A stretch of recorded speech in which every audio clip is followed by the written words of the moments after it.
Assalamualaikum warahmatullahi wabarakatuh. Semoga pada pagi hari ini semua dalam keadaan sehat walafiat.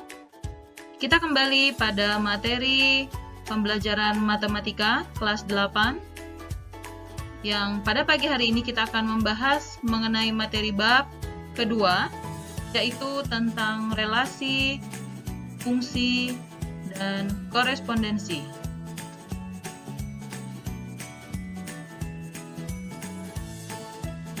Sebelum kita membahas tentang materi yang akan kita pelajari pada pagi hari ini, marilah kita mulai dengan memahami tujuan dari pembelajaran kita. Tujuan dari pembelajaran kita adalah siswa mampu mengenal bentuk, penulisan relasi, fungsi, dan korespondensi, serta mampu memahami perbedaan hubungan antar ketiganya. Jadi setelah kalian nanti mampu menuliskan, kalian harus mampu membedakan apa yang dimaksud dengan relasi, apa yang dimaksud dengan fungsi, dan apa yang dimaksud dengan korespondensi. Untuk lebih memahami perbedaan relasi, fungsi, dan korespondensi, mari perhatikan contoh soal berikut ini.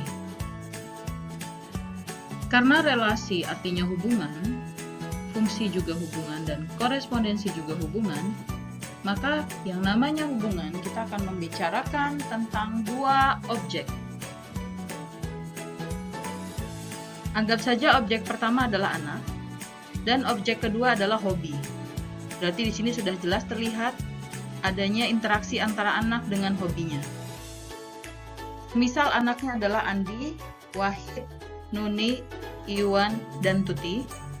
Kemudian hobinya adalah bersepeda, sepak bola, berenang, dan bermain basket. Maka relasi yang mungkin adalah Andi gemar bersepeda, Andi juga bisa gemar bola basket, Wahid gemar bersepeda, Wahid juga gemar bersepeda, Nuni juga gemar bersepeda, Iwan gemar main sepak bola, Iwan gemar berenang, dan Tuti gemar main basket. Maka, kalau kita lihat dari hubungan yang mungkin antar keduanya, kita bisa memberikan nama yaitu hubungan antar anak dan hobi atau hobi, bisa seperti itu. Jadi untuk bahasa penghubungnya bisa bermacam-macam, tergantung dari apa yang menjadi pemaknaan dari kalian. Nah, dari dua objek tersebut, ada objek yang di sebelah kiri dan ada objek yang di sebelah kanan. Objek yang di sebelah kiri disebut dengan domain. Domain atau dengan kata lain yaitu daerah asal. Kemudian, yang sebelah kanan disebut dengan kodomain atau disebut juga dengan daerah kawan. Antara domain dan kodomain, yang perlu kalian pelajari adalah cara penulisannya. Kalau ditanyakan, apakah anggota dari domain? Maka jawabannya adalah Andi, Wahid, Nuni, Iwan, dan Tuti. Apakah anggota dari kodomain? Maka jawabannya bersepeda, sepak bola, berenang, dan basket. Nah, yang perlu kalian pelajari adalah cara penulisannya. Perhatikan cara penulisannya. Jika yang ditanyakan domain, kodomain, dan yang satu lagi adalah range, nanti akan Ibu jelaskan tentang range, maka kalian menuliskan dengan menggunakan kurung kurawal, bukan kurung biasa. Begitupun juga dengan kodomain, yaitu daerah kawan. Kodomainnya berarti bersepeda, sepak bola, berenang, dan basket. Ya, seperti yang tadi sudah disampaikan. Berikutnya ada yang dinamakan dengan range. Range adalah hasil. Hasil berarti semua anggota di daerah kodomain, berarti di sebelah kanan, yang memiliki pasangan. Mau itu satu, mau itu pasangannya dua, yang jelas dia terpilih, maka itu termasuk range. Seandainya di hobi dituliskan satu hobi lagi, yaitu menari. Tapi menari tidak ada yang memilih, maka menari tidak termasuk di dalam range. Oke. Tapi menari termasuk ke dalam kodomain karena memang dia ada di daerah kawan. Nah, karena di sini tidak ada kalimat menari, maka range-nya sama dengan kodomain, yaitu bersepeda, sepak bola, berenang, dan bermain basket. Kita bisa simpulkan, relasi artinya anggota yang ada di sebelah kiri dengan anggota yang ada di sebelah kanan boleh memiliki pasangan lebih dari satu atau tidak memiliki pasangan sama sekali. Itu masih masuk ke dalam kategori relasi. Baik, berikutnya akan dijelaskan tentang bagaimana atau apa saja sih cara menuliskan relasi. Cara menuliskan sebuah relasi, fungsi, ataupun korespondensi itu ada 3 cara. Yang pertama adalah diagram panah, yang kedua adalah diagram kartesius, dan yang ketiga adalah himpunan pasangan berurutan. 3 cara penulisan ini juga berlaku untuk fungsi dan korespondensi. Seperti apa diagram panah? Seperti yang baru saja kita pelajari. Itu adalah tata cara menggambarkan dalam bentuk diagram panah. Jadi nanti tergantung dari soalnya. Soalnya misalkan bentuknya himpunan pasangan terurut. Kemudian kalian disuruh atau diminta untuk membuat dalam diagram panah. Maka kalian harus bisa menentukan yang mana yang domain, yang mana yang kodomain. Oke. Berikutnya yang kedua adalah diagram kartesius. Sebelumnya di SD kalian pernah mempelajari tentang bagaimana cara membuat diagram. Di mana diagram itu sendiri terdiri dari sumbu X yang posisinya ada di bawah, yaitu horizontal, dan sumbu X yang posisinya tegak atau vertikal. Saat kita menuliskan atau menggambarkan diagram kartesius, membacanya dari bawah ke atas, bukan dari atas ke bawah. Apa maksudnya? Kalau di dalam diagram panah, domain ada di sebelah kiri. Kalau di dalam diagram kartesius, domain ada di sebelah bawah atau di sumbu X atau di bagian yang horizontal. Namun, untuk daerah kodomain terletak di sumbu Y atau yang posisinya vertikal. Kita coba pasangkan. Andi suka bersepeda. Andi gemar bersepeda. Nah, ingat, baik diagram panah ataupun diagram kartesius itu selalu menggunakan yang namanya noktah. Noktah itu adalah titik. Jadi titik menandakan bahwa itulah jawabannya.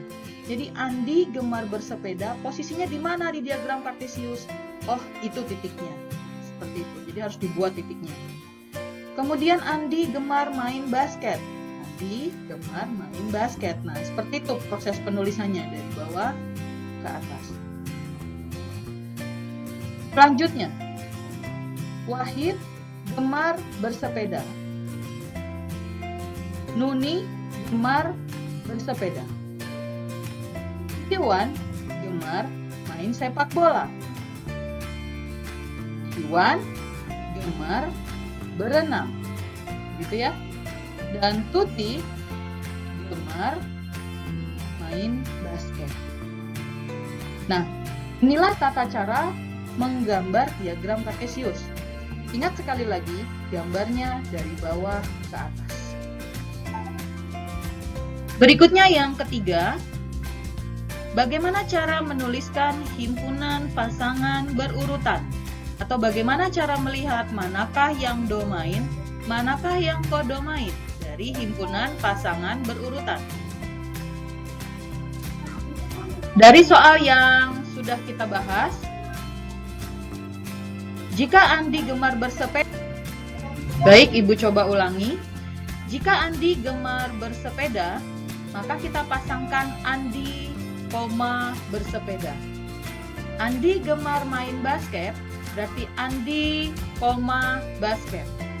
Dan seterusnya, kita pasang-pasangkan dengan kurung biasa, namun semuanya kita tutup menggunakan kurung kurawal sampai Tuti gemar main basket.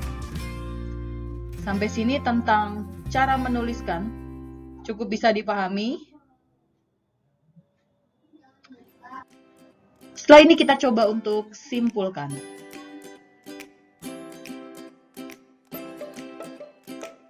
Baik, kita lanjut pada kesimpulan.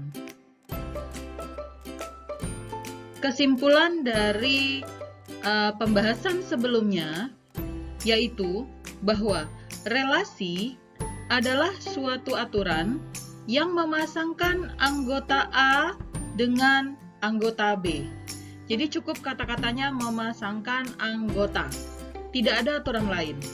Apa perbedaan dengan fungsi dan korespondensi? Kita akan bahas setelah yang ini. Baik, kita lanjutkan. Berikutnya kita membahas terkait dengan fungsi. Seperti apa contoh fungsi? Perhatikan. Ibu ambil contoh perbuatan dan ganjaran. Perbuatannya yaitu sedekah, mencuri, memfitnah, membaca Al-Quran, jujur, dan bullying. Sedangkan untuk ganjaran adalah pahala dan dosa. Jika kita pasangkan, sedekah mendapat pahala, membaca Quran juga mendapat pahala. Tidak mungkin sedekah akan dipasangkan dengan pahala dan dosa. Jadi kalau orang bersedekah pasti dia akan mendapat pahala. Tidak mungkin mendapat pahala dan dosa. Jadi hanya salah satu saja. Mencuri. Mencuri itu tidak mendapat pahala, pasti berdosa. Memfitnah pun sama, pasti berdosa. Kemudian jujur. Apakah jujur itu berdosa? Tidak. Hanya mendapat pahala. Kemudian bullying. Apakah bullying mendapat pahala? Tentu tidak. Pasti mendapat dosa. Dari contoh pasangan-pasangan berikut ini, bisa kita tentukan bahwa anggota-anggota himpunan yang terdapat di sebelah kiri atau di sebelah domain hanya memiliki pasangan tepat satu di sebelah kanan atau di daerah kodomain. Tapi daerah kodomain atau yang daerah sebelah kanan itu bisa lebih dari satu. Nah, hubungan diagram panah yang seperti ini disebut dengan fungsi. Jadi kalau relasi tadi sebelah kiri dan sebelah kanan itu bebas, manapun boleh double. Kalau fungsi hanya sebelah kirinya saja yang single. Jadi syaratnya sebelah kirinya atau domainnya itu tidak boleh lebih dari satu. Sekarang kalian lihat, sedekah tidak ada cabang di situ. Mencuri tidak ada cabang. Memfitnah juga tidak ada. Membaca Quran, jujur, dan bullying tidak ada cabang di situ. Oke, ini perbedaan antara relasi yang tadi dengan fungsi. Daerah sebelah kiri masih disebut dengan domain, dan di sebelah kanan masih disebut dengan kodomain. Kemudian jika ditanyakan, manakah domain, manakah kodomain, dan manakah range-nya, masih sama seperti yang tadi sudah kita kerjakan. Ya, domainnya yang di sebelah kiri ditulis dengan menggunakan kurung kurawal. Kodomainnya di sebelah kanan juga dengan kurung kurawal. Kebetulan range-nya sama dengan kodomain. Yang tadi sudah Ibu sampaikan bahwa range itu adalah yang memiliki pasangan atau terpilih di sebelah kanan di daerah kodomain. Nah, di soal kita, di sebelah kanannya, itu terpilih semua. Maka kodomain sama range-nya sama. Baik, sampai sini Ibu harap cukup bisa difahami. Berikutnya, cara menuliskan fungsi. Ada berapa cara dalam penulisan fungsi? Tidak berbeda dengan relasi. Ada 3 cara. Yang pertama adalah diagram panah, diagram kartesius, dan himpunan pasangan berurutan. Diagram panah berarti yang tadi. Diagram kartesius pun sama. Sumbu X di bawah, sumbu Y di atas, kemudian daerah domain di bawah, daerah kodomain di sebelah atas. Cara memasangkannya pun sama, dari bawah ke atas. Jangan lupa diberikan nokta. Ya, masih sama. Ibu akan percepat saja bagian ini karena sudah dijelaskan. Begitupun juga dengan himpunan pasangan berurutan. Ciri khasnya adalah kurung kurawal. Yang membedakan fungsi dengan relasi hanya anggota daerah domain dari fungsi tidak boleh lebih dari 1.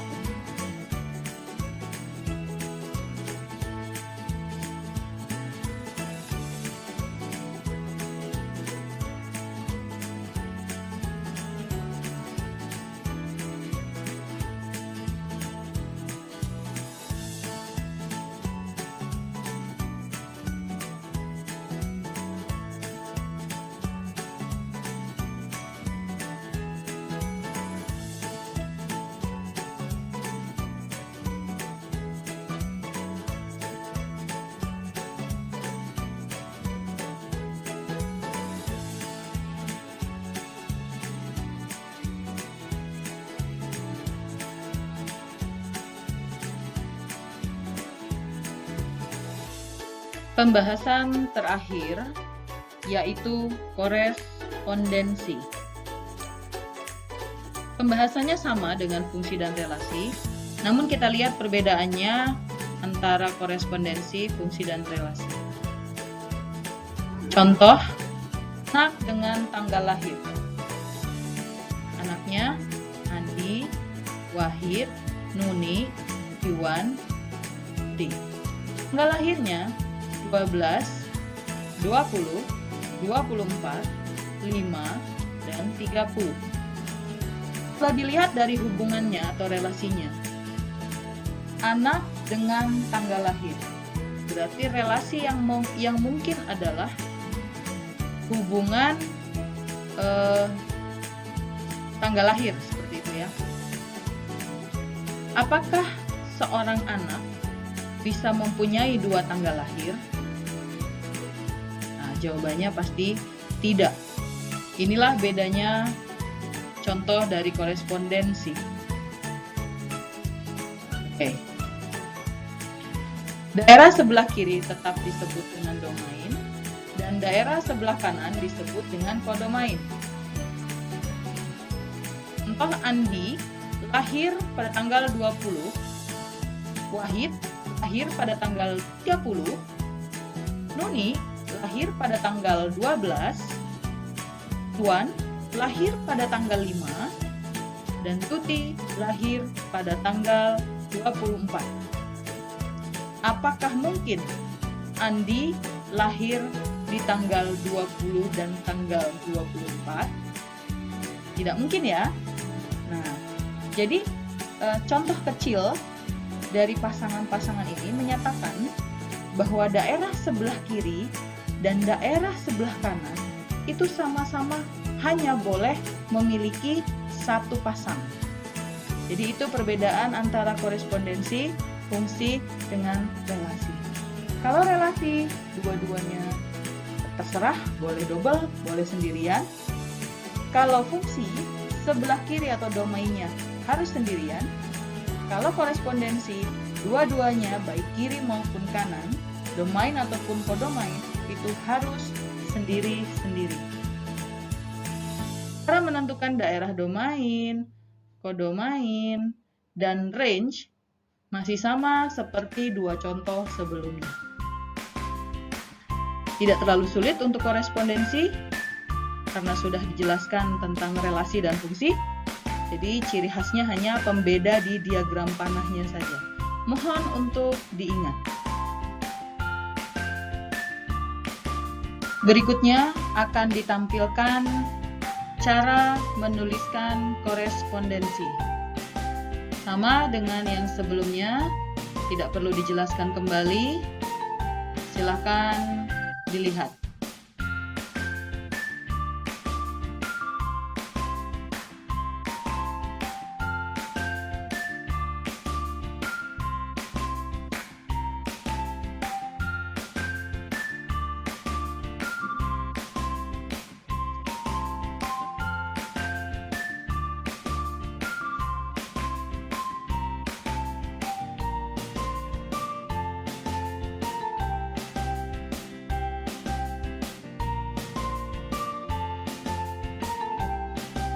Ya, masih dengan 3 cara, yaitu diagram panah, diagram kartesius, dan himpunan pasangan berurutan.